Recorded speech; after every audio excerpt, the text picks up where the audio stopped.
Assalamualaikum warahmatullahi wabarakatuh. Perkenalkan, nama saya Islamila Tunada dengan NIM 2307116011799. Mahasiswa S1 Program Studi Pendidikan Pancasila dan Kewarganegaraan Angkatan 2023, Fakultas Ilmu Sosial Universitas Negeri Malang. Nah, video ini saya buat untuk memenuhi tugas akhir semester 5 mata kuliah Hukum Islam. Di sini saya akan menjawab 12 pertanyaan yang telah diberikan oleh dosen saya. Baik, langsung saja yang pertama, yaitu alasan akademik perlunya mempelajari hukum Islam. Mempelajari hukum Islam memiliki urgensi akademik yang kuat karena hukum ini tidak hanya berfungsi sebagai sistem norma keagamaan, tetapi juga sebagai bagian integral dari hasanah ilmu hukum dan ilmu sosial. Dalam perspektif akademik, hukum Islam merupakan sistem hukum yang memiliki struktur metodologi dan sumber hukum yang jelas, seperti Al-Quran, Sunnah, Ijma, maupun Qiyas, serta dikembangkan melalui proses ijtihad yang rasional dan sistematis. Hal ini menjadikan hukum Islam layak dikaji sebagai disiplin ilmu yang berdiri sejajar dengan sistem hukum lainnya. Selain itu, hukum Islam memiliki relevansi historis dan sosiologis yang signifikan. Secara historis, hukum Islam ini telah berkembang selama berabad-abad dan memengaruhi pembentukan sistem hukum di berbagai wilayah, termasuk di Indonesia ini. Dalam ruang lingkup Indonesia sebagai negara yang mayoritas penduduknya adalah seorang Muslim, pemahaman terhadap hukum Islam ini menjadi penting untuk menjelaskan dinamika pembentukan hukum nasional, terutama dalam bidang hukum keluarga, hukum kewarisan, maupun ekonomi syariah. Nah, kajian akademik terhadap hukum Islam ini membantu memahami hubungan antara norma agama, norma negara atau hukum negara, dan praktik sosial dalam masyarakat. Nah, kemudian dari sudut pandang metodologis, mempelajari hukum Islam ini melatih kemampuan berpikir kritis dan analitis. Proses penetapan hukum dalam Islam tidak bersifat dogmatis, tetapi melalui penalaran hukum atau istinbat yang mempertimbangkan maqasid al-syariah, yaitu tujuan-tujuan hukum Islam seperti keadilan, kemaslahatan, dan perlindungan hak asasi manusia. Dengan demikian, mempelajari hukum Islam ini mendorong mahasiswa untuk memahami hukum tidak hanya sebagai teks normatif saja, tetapi juga sebagai instrumen untuk mencapai nilai-nilai kemanusiaan dan keadilan sosial. Kemudian, mengkaji hukum Islam ini juga memiliki kontribusi penting dalam mengembangkan hukum kontemporer. Tantangan modern seperti globalisasi, teknologi maupun hak asasi manusia, kemudian ada pluralitas hukum, menuntut adanya dialog antara hukum nasional dan sistem hukum modern. Pendekatan akademik terhadap hukum Islam ini memungkinkan terjadinya reinterpretasi hukum yang kontekstual tanpa meninggalkan prinsip dasarnya. Hal ini menunjukkan bahwa hukum Islam bersifat dinamis dan adaptif terhadap perubahan zaman. Dengan demikian, secara akademik, mempelajari hukum Islam ini penting untuk memperkaya wawasan keilmuan, memahami realitas hukum masyarakat, serta mengembangkan pemikiran hukum yang kritis, inklusif, dan berorientasi pada keadilan. Studi hukum Islam ini bukan hanya relevan bagi umat Islam, tetapi juga bagi siapapun yang ingin memahami kompleksitas sistem hukum dalam masyarakat yang plural dan terus berkembang. Baik, yang kedua, kedudukan hukum Islam dalam sistem hukum nasional. Jadi, hukum Islam ini memiliki kedudukan yang penting dan strategis dalam sistem hukum nasional Indonesia. Meskipun Indonesia bukan negara agama, kedudukan ini tercermin dari pengakuan, penerimaan, dan pengintegrasian nilai-nilai serta norma hukum Islam ke dalam peraturan perundang-undangan nasional, khususnya yang berkaitan dengan kehidupan umat Islam. Hal ini sejalan dengan karakter Indonesia sebagai negara hukum yang berlandaskan pada Pancasila dan Undang-Undang Dasar 1945 serta menjunjung tinggi prinsip pluralitas hukum. Secara konstitusional, kedudukan hukum Islam dapat ditelusuri dari pasal 29 ayat 1 dan ayat 2 Undang-Undang Dasar 1945. Pasal tersebut menegaskan bahwa negara berdasar atas ketuhanan yang Maha Esa dan menjamin kemerdekaan setiap penduduk untuk memeluk agamanya dan beribadah sesuai dengan agamanya masing-masing. Ketentuan ini menjadi dasar yuridis bagi negara untuk mengakomodasi pelaksanaan ajaran Islam. termasuk hukum Islam dalam kehidupan bermasyarakat dan bernegara. Dalam sistem hukum nasional, hukum Islam tidak berlaku secara universal bagi seluruh warga negara, melainkan berlaku secara khusus bagi umat Islam dan pada bidang-bidang tertentu saja. Penerapan ini tampak jelas dalam hukum keluarga dan berdata Islam seperti perkawinan, kewarisan, wakaf, dan ekonomi syariah.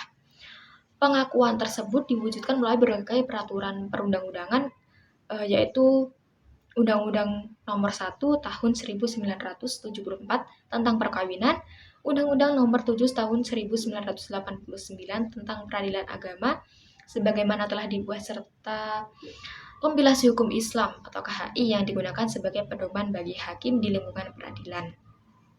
Selain sebagai hukum positif dalam bidang tertentu, hukum Islam juga berfungsi sebagai sumber nilai dan inspirasi dalam pembentukan hukum nasional.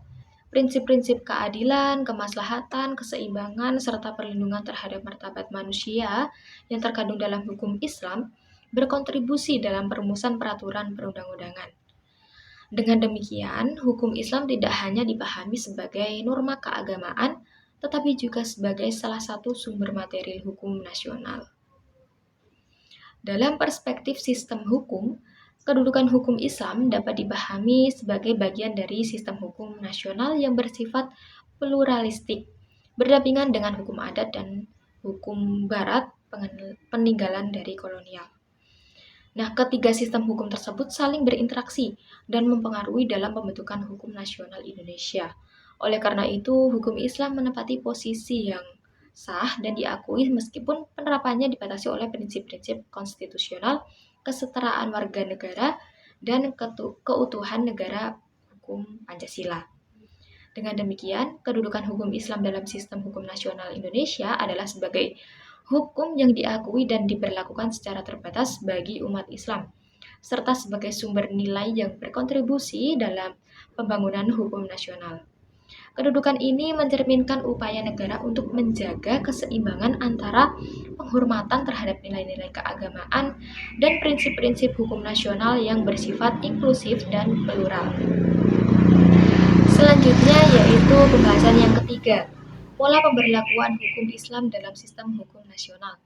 Pemberlakuan hukum Islam dalam sistem hukum nasional Indonesia ini tidak dilakukan secara menyeluruh dan seragam, melainkan melalui beberapa pola tertentu yang menyesuaikan dengan prinsip negara hukum Pancasila, pluralisme masyarakat, serta ketentuan konstitusional.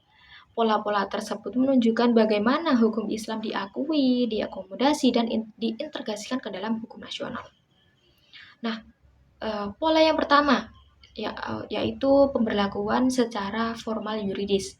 Pada pola ini, norma-norma hukum Islam secara langsung dijadikan hukum positif melalui peraturan perundang-undangan yang hanya berlaku pada umat Islam saja.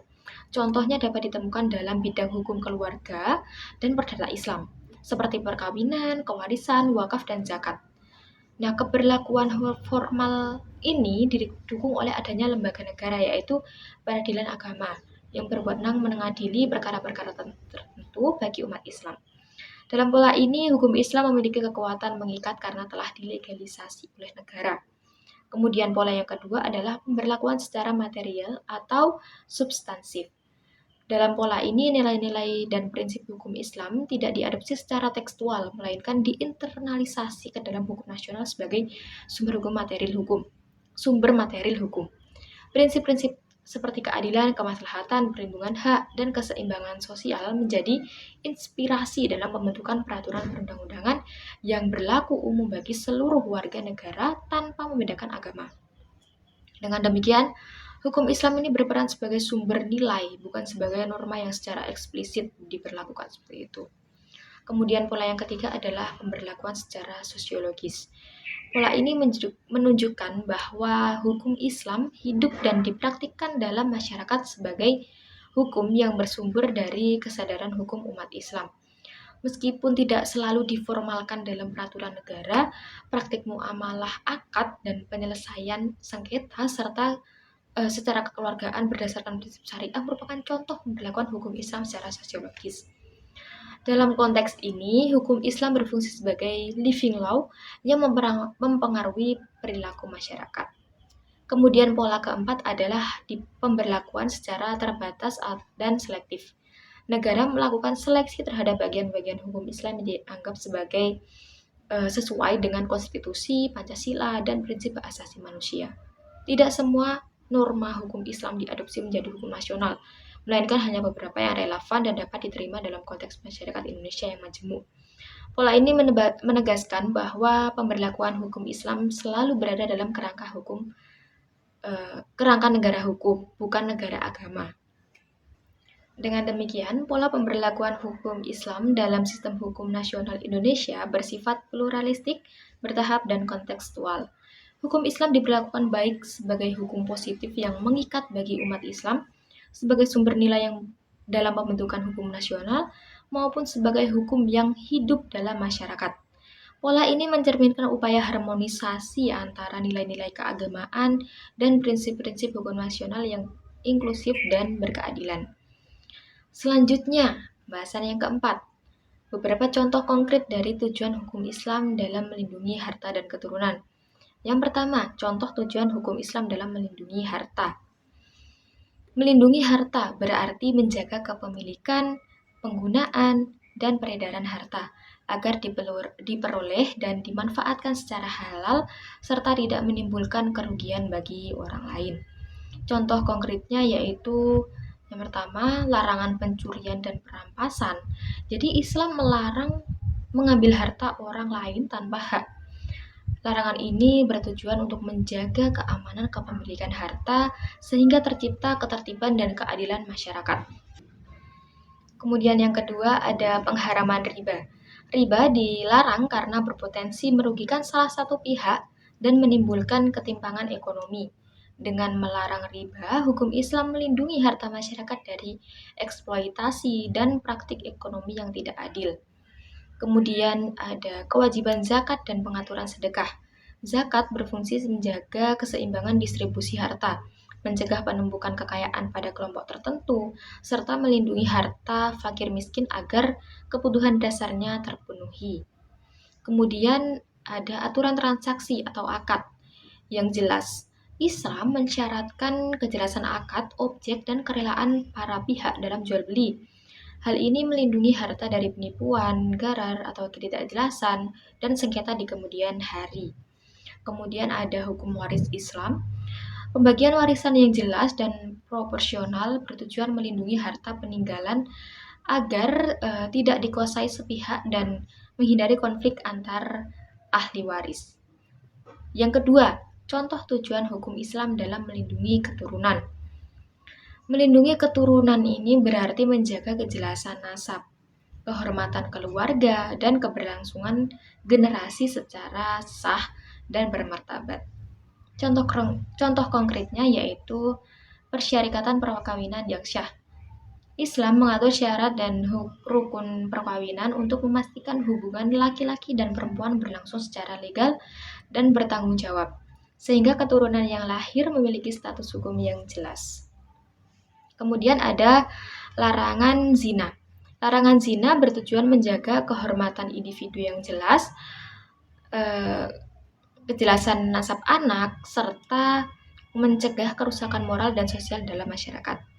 Peraturan nasab dan hak anak yang lahir dari perkawinan yang sah mendapat perlindungan hukum, hak nafkah, pendidikan, serta pengasuhan dari orang tuanya. Kemudian ada aturan perceraian yang ketat. Jadi Islam tidak melarang perceraian, tetapi mengaturnya secara ketat agar tidak dilakukan secara sewenang-wenang, demi melindungi keberlangsungan keluarga dan kepentingan anak. Kemudian ada larangan aborsi tanpa syar'i. Larangan ini bertujuan untuk melindungi keberlangsungan keturunan dan hak hidup calon manusia sejak dalam kandungan. Nah, melalui berbagai perlindungan harta dan keturunan, hukum Islam ini berupaya mewujudkan kemaslahatan manusia baik secara individu maupun sosial. Aturan-aturan tersebut tidak hanya bersifat normatif keagamaan, tetapi juga memiliki fungsi sosial, moral, dan hukum yang nyata dalam menjaga ketertiban keadilan masyarakat. Baik, kemudian yang kelima, perlunya ijma dan qiyas di samping Al-Quran dan hadis sebagai sumber hukum Islam. Alasan ijma dan qiyas dijadikan sumber hukum Islam di samping Al-Quran dan hadis. Al-Quran dan hadis ini merupakan sumber utama hukum Islam karena keduanya berasal langsung dari wahyu dan penjelasan Rasulullah SAW. Namun dalam praktik kehidupan yang terus berkembang, tidak semua persoalan hukum dijelaskan secara eksplisit dan rinci dalam kedua sumber hukum tersebut. Oleh karena itu, diperlukanlah sumber hukum lain yang berfungsi melengkapi dan mengembangkan ketentuan Al-Quran dan hadis tanpa keluar dari prinsip dasarnya, yaitu dengan ijma dan qiyas. Ijma dijadikan sumber hukum Islam karena berfungsi sebagai sarana peneguhan dan penyatuan pendapat ulama terhadap suatu persoalan hukum yang tidak memiliki nas yang tegas. Ijma mencerminkan kesepakatan kolektif antara para mujtahid pada suatu masa setelah wafatnya Rasulullah SAW. Secara akademik, ijma ini penting karena memberikan kepastian hukum dan mencegah perbedaan pendapat yang berlebihan dalam masalah-masalah yang fundamental. Dengan adanya ijma, umat Islam memiliki pedoman hukum yang disepakati bersama, sehingga tercipta stabilitas dan keseragaman dalam pelaksanaan hukum. Selain itu, ijma ini juga menunjukkan bahwa hukum Islam tidak hanya bersifat individual, tetapi memiliki dimensi kolektif dan institusional. Kesepakatan para ulama ini dianggap memiliki otoritas karena didasarkan pada pemahaman mendalam terhadap Al-Quran dan hadis serta pertimbangan kemaslahatan umat. Dengan demikian, ijma berfungsi sebagai jembatan antara teks wahyu dan realitas sosial yang dihadapi umat manusia. Qiyas dijadikan sumber hukum Islam karena berfungsi sebagai metode penalaran hukum untuk menjawab persoalan baru yang tidak ditemukan secara eksplisit dalam Al-Quran dan hadis.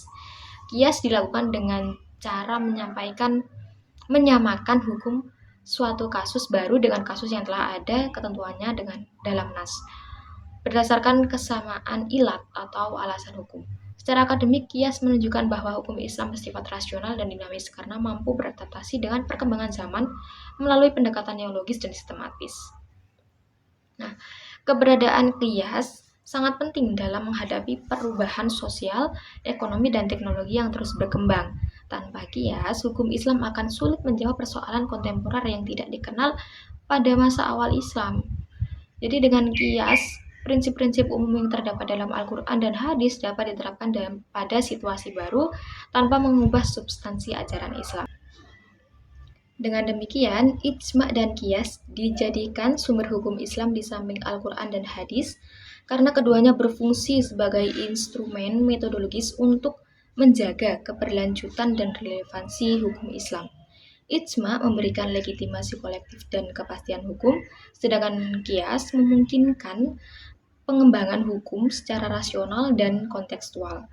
Keduanya tidak berdiri sendiri, melainkan selalu berlandaskan pada Al-Quran dan hadis sebagai sumber utama dari hukum Islam. Oke, yang keenam yaitu seseorang yang berhak menjadi wali nikah menurut hukum Islam. Jadi saya akan menjelaskan apakah ayah biologis dari anak perempuan yang lahir di luar pernikahan itu bisa menjadi wali nikah. Nah, jika tidak, siapa yang akan menjadi wali nikahnya? Seperti itu. Baik, yang pertama yaitu urutan wali nikah dalam hukum Islam. Dalam hukum Islam, wali nikah yang sah adalah wali nasab. Dan jika tidak ada atau tidak memenuhi syarat, maka beralih kepada wali hakim. Urutan wali nasab sebagai berikut. Yang pertama, ayah kandung. Kedua, kakek dari garis ayah atau seterusnya ke atas. Kemudian ada saudara laki-laki kandung, saudara laki-laki seayah, anak laki-laki dari saudara laki-laki kandung atau keponakan. Kemudian ada anak laki-laki dari saudara laki-laki seayah. Kemudian ada paman kandung atau saudara laki-laki ayah, paman seayah. Kemudian anak laki-laki dari paman kandung. Kemudian anak laki-laki dari paman seayah. Urutan ini harus diperhatikan secara tertib. Wali yang lebih jauh tidak boleh mendahului wali yang lebih dekat selama wali yang lebih dekat ini masih ada dan memenuhi syarat. Nah, apakah ayah biologis anak perempuan lahir di luar pernikahan bisa menjadi wali nikah? Jawabannya adalah tidak bisa. Karena menurut hukum Islam, anak perempuan yang lahir di luar pernikahan yang sah hanya memiliki hubungan nasab dengan ibunya dan keluarga ibunya, bukan dengan ayah biologisnya. Karena wali nikah ini harus berasal dari nasab ayah. Maka ayah biologis tidak sah menjadi wali nikah bagi anak perempuan yang lahir di luar pernikahan. Ketentuan ini didasarkan pada prinsip bahwa perwalian dalam nikah hanya sah apabila terdapat hubungan nasab yang sah menurut syariat. Kemudian, siapa wali nikahnya jika ayah biologis tidak sah? Jadi apabila seseorang perempuan tidak memiliki wali nasab yang sah karena lahir di luar pernikahan, maka wali nikahnya adalah wali hakim. Seperti itu. Nah, wali hakim ini adalah pejabat yang ditunjuk oleh negara. Nah, di Indonesia ini biasanya kepala KUA atau pegawai KUA gitu, untuk bertindak sebagai wali dalam pernikahan apabila tidak ada wali nasab dan wali nasab tidak memenuhi syarat. Kemudian jika wali nasab tidak diketahui keberadaannya, wali nasab menolak atau wali adal tanpa alasan syar'i. Kemudian dasar hukumnya ada dari hadis Nabi Muhammad, tidak sah nikah tanpa wali. Kemudian ada kaidah fikih perwalian nikah hanya melalui nasab ayah. Kemudian diatur dalam kompilasi hukum Islam pada pasal 20 dan pasal 23 yang menegaskan bahwa wali nikah adalah wali nasab. Dan apabila tidak ada wali nasab, maka harus ada wali hakim. Selanjutnya yang ketujuh, perbedaan antara hukum waris, wakaf, wasiat, dan hibah. Persamaan umum. Jadi keempatnya itu sama-sama berkaitan dengan harta, tetapi berbeda dari segi waktu, peralihan, tujuan, dan akibat hukumnya. Perbedaan waris, wasiat, wakaf, dan hibah. Yang pertama adalah waris. Waris ini adalah peralihan harta peninggalan seseorang setelah ia meninggal dunia kepada ahli warisnya. Jadi syarat utama pewaris ini adalah harus sudah meninggal dunia. Jadi sebelum harta dibagi harus diselesaikan terlebih dahulu beberapa hal termasuk biaya pemakaman, pelunasan hutang, dan pelaksanaan wasiat maksimal sepertiga. Dan jika ada kewajiban zakat yang belum ditunaikan harus diselesaikan terlebih dahulu. Karena zakat ini termasuk hak yang melekat pada harta. Kemudian pembagian harta waris. Pembagian tidak boleh menyimpang dari ketentuan hukum waris Islam kecuali dengan kesepakatan ahli waris setelah mereka tahu haknya. Kemudian ada prinsip bahwa laki-laki 2 bagian, perempuan 1 bagian. Berlakunya dalam kondisi tertentu, bukan mutlak untuk semua kasus. Nah, kemudian ada hak waris, itu memang berdasarkan nasab atau keturunan dan perkawinan.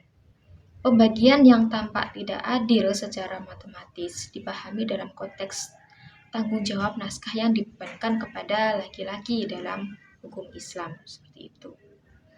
Yang kedua ada wasiat. Wasiat merupakan pemberian harta dari seseorang kepada pihak yang berlaku setelah ia meninggal dunia. Ciri utama wasiat.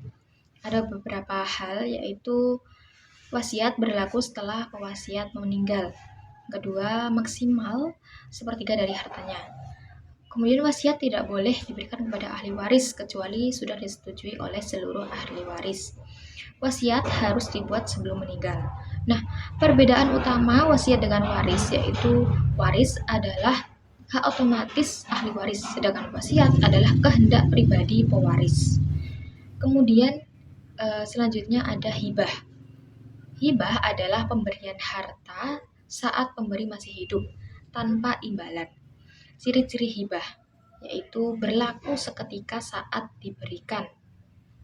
Kemudian objek hibah itu bersifat berpindah kepemilikan. Bisa diberikan kepada siapa saja, bisa anak, keluarga, maupun orang lain. Hibah bersifat individual, bukan kepentingan umum. Benar kalau diberikan kepada individu. Hibah ini karena hibah bukan wakaf dan tidak harus menunggu meninggal dunia. Kemudian ada wakaf. Wakaf adalah perbuatan hukum seseorang untuk menahan pokok harta dan mengalihkan manfaatnya untuk kepentingan ibadah atau kesejahteraan umum. Nah, kepemilikan pribadi dalam wakaf itu berhenti. Harta wakaf tidak boleh dijual, diwariskan, atau dihibahkan. Tidak boleh diklaim kembali oleh siapapun, dan wakaf umumnya untuk kepentingan masyarakat, bukan individu. Negara juga ikut melindungi karena ada undang-undang yang mengatur wakaf, dan harus ada nazir sebagai pengelola wakaf. Nah, nazir ini biasanya perorangan yang berjumlah ganjil, bisa organisasi, bisa juga badan hukum. Nazir bertugas mengelola dan mengembangkan harta wakaf, bukan memilikinya. Nah, selanjutnya yang kedelapan, bila mana anak perempuan bisa mendapat bagian 2/3 harta warisan. Jadi anak perempuan itu mendapat bagian 2/3 harta warisan jika jumlah anak perempuannya 2 orang atau lebih. Dan tidak ada anak laki-laki. Jadi ada catatan penting jadi bagian 2/3 itu dibagi bersama-sama, bukan untuk satu orang saja. Jadi contoh singkatnya seperti ini. Jika pewaris meninggal dan meninggalkan 2 anak perempuan saja, maka total bagian anak perempuan itu adalah 2/3 harta. Dan masing-masing anak perempuan mendapat 1/3 harta.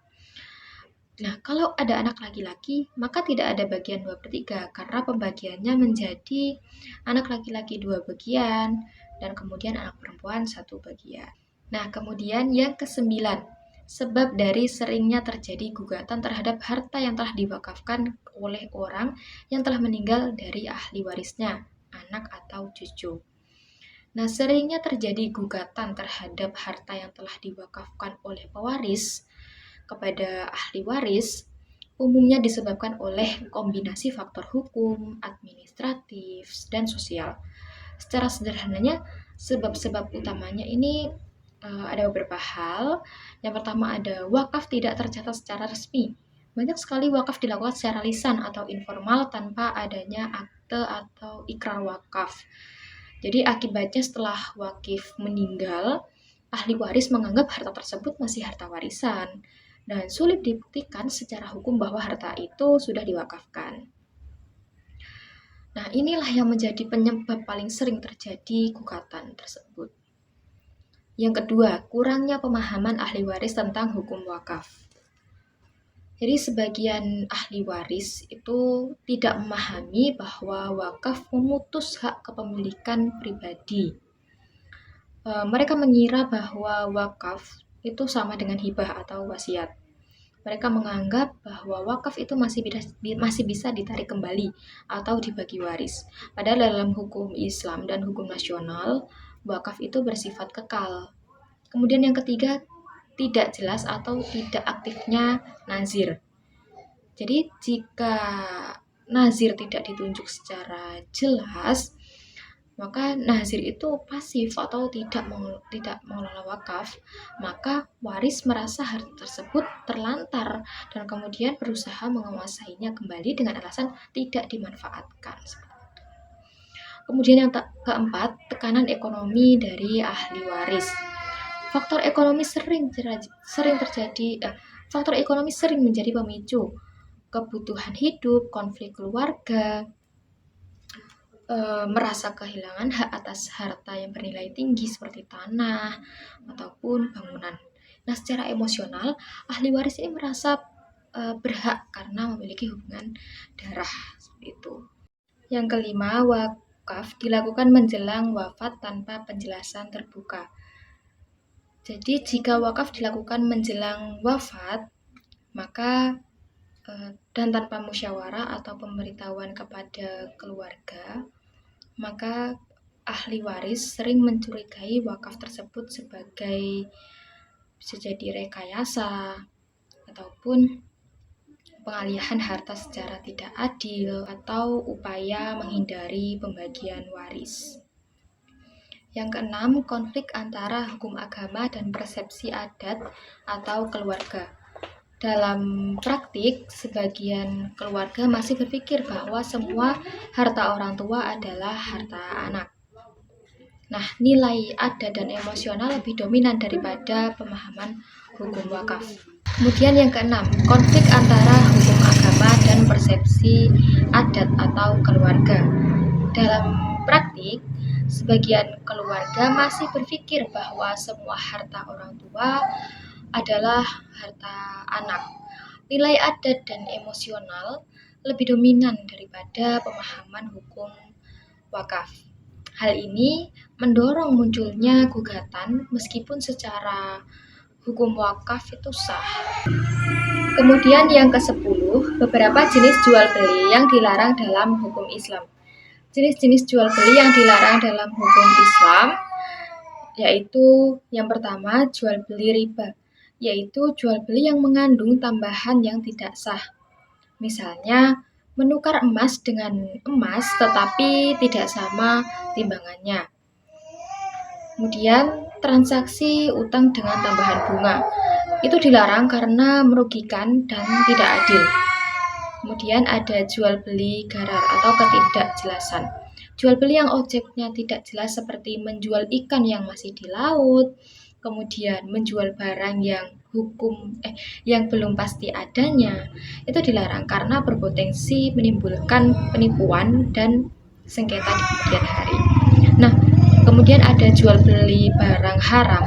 Jadi menjual barang haram yang diharapkan syariah itu misalnya khamr atau minuman keras, narkotika, bangkai, dan darah itu dilarang karena barangnya sendiri tidak boleh dimanfaatkan.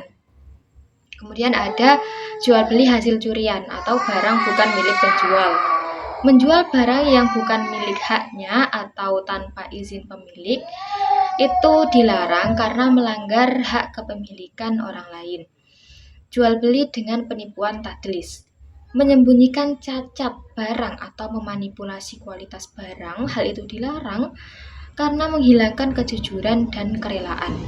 Kemudian ada jual beli najasi, yaitu kenaikan harga secara palsu agar orang lain tertarik. Hal itu dilarang karena menipu pembeli, seperti itu. Kemudian ada juga jual beli ijon, menjual hasil panen sebelum jelas jumlah dan kualitasnya, termasuk garar dan merugikan salah satu pihak. Nah, selanjutnya yang ke-11, sistem bunga yang mengandung riba tidak diperkenankan dalam perbankan syariah. Nah, di sini bagaimana cara memberikan keuntungan kepada nasabah? Nah, perlu diketahui dalam perbankan syariah itu sistem bunga tidak digunakan karena mengandung riba. Namun, bank syariah tetap dapat memberikan keuntungan kepada nasabah melalui mekanisme akad yang sesuai dengan syariah, bukan bunga. Berikut penjelasan sederhana dan mudah dipahami. Jadi, cara bank syariah memberikan keuntungan kepada nasabah itu, yang pertama adalah bagi hasil atau mudharabah dan musyarakah.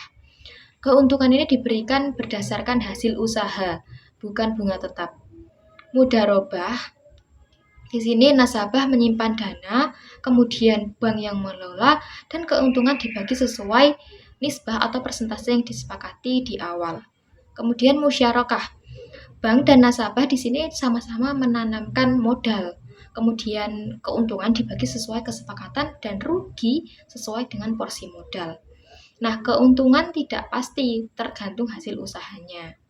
Kemudian yang kedua, jual beli atau murabahah. Bank membeli barang yang dibutuhkan nasabah, lalu menjualnya kembali kepada nasabah dengan harga pokok dan margin keuntungan yang disepakati, seperti itu. Nah, di sini keuntungan bank berasal dari margin jual beli, bukan dari bunga. Yang ketiga ada sewa atau ijarah. Bank menyewakan aset kepada nasabah.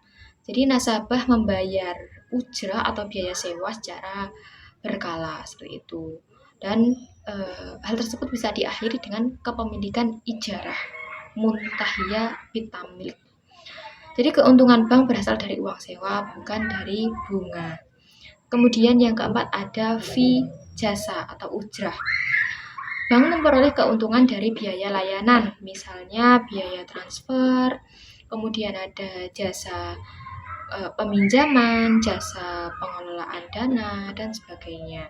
Jadi keuntungan ini halal karena berbasis jasa gitu. Nah, kemudian pembahasan yang terakhir yaitu ciri dan motif utama dari gadai syariah dan asuransi syariah. Yang pertama, gadai syariah atau rahan. Jadi ciri-ciri gadai syariah itu berdasarkan akad rahan tanpa bunga atau riba. Barang gadai atau mahrun tetap milik nasabah. Jadi bank hanya menahan saja gitu. Jadi biaya yang dikenakan berupa ujrah atau biaya penitipan atau pemeliharaan. Jadi jika utang tidak dilunasi, barang tersebut boleh dijual dengan persetujuan. Kelebihan hasil penjualan dikembalikan oleh nasabah. Motif utamanya yaitu di sini tolong menolong atau ta'awun dan solusi dana cepat tanpa memberatkan. Gadai syariah ini bertujuan membantu kebutuhan dana mendesak, bukan mencari keuntungan secara berlebihan. Kemudian yang kedua ada asuransi syariah atau takaful.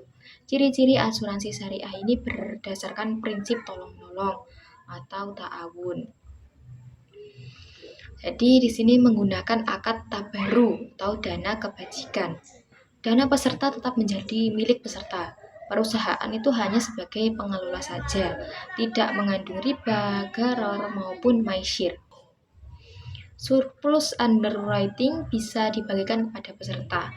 Nah, motif utamanya yaitu perlindungan dan saling menanggung resiko, bukan spekulasi.